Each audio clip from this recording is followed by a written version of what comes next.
So I need help with my Slash. I put the Rustler 4-wheel drive hub carriers on because the stock Slash ones would break a lot, and then I got the metal ones, but the bearings went out finally, and they're like impossible to get out since it's only the outer ring left. I cannot get them out, and it lets the drive shaft wiggle around. And my Rustler wasn't working, so I put these ones on, and they haven't broken. They're a lot beefier. But after a few runs, I noticed they were getting hot. And I hadn't really ran through a whole battery pack, so I finally ran for, planning to run through a whole battery pack. But before I could finish the pack, it just wouldn't go. And I figured something in the differential or the motor. And it was actually that the wheel hex had slipped. Not slipped, the wheel hex on the wheel had stripped because these drive shafts got so hot it traveled up to the metal hexes, and it actually got them so hot that they softened the plastic, and then they stripped it. That's what I think happened, at least. And the drive shafts I'm running are the Traxxas CVD drive shafts and the Hot Racing /2-wheel drive shafts, drive shaft spindles. And these haven't gotten hot on any other hub carriers yet. And as you can see, it's gotten hot to the point where it's kind of melted that one a bit. But anyway, I just want to know how to fix this. I know how to switch to other ones, but I'm trying to fix or get parts for my kraton right now, and I just don't really want to spend too much money on this. But speaking of my kraton, I have a warning for any kraton owners who want to drive like me, do wheelies, and, do a lot of tricks and stuff.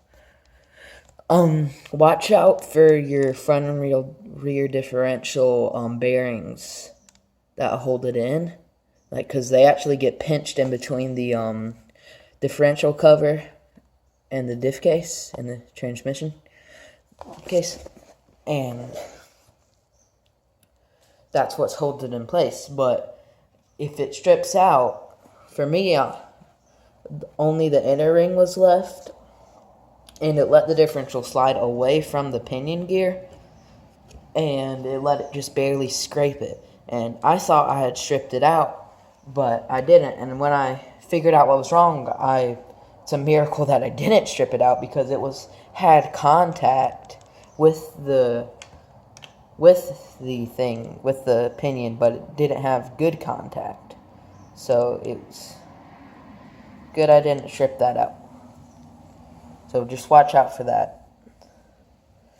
But otherwise, this car's been a beast. I've only broken 2 things: the wing mount, bent a drive shaft.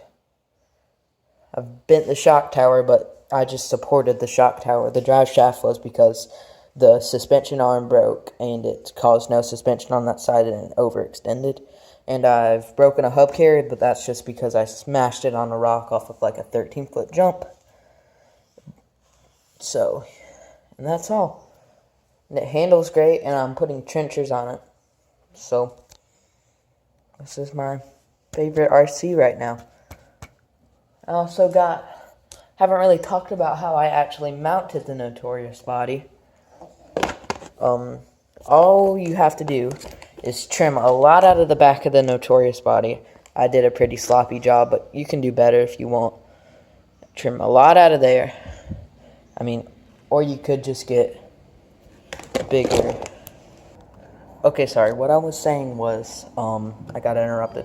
What I was saying was, you could buy the Notorious or Outcast shock body mounts, and those have more holes in it to mount it. So you could use it like a normal. You might have to extend the wing mounts somehow, but you could use it without trimming it, but it wouldn't look as good because there'd be a big gap where it wouldn't cover it. But yeah, I think this looks great. If you have the RPM bumper and you want a really low look, you probably want to take the curved part off, but I think it makes it look really good. And it fits on nice. It's very tight, but in a good way. So I have the Castle CC blower fan and AFG RC servo, 30 kilograms. I think that's what it was called anyway. I'm running the speed gearing. That's about all for this.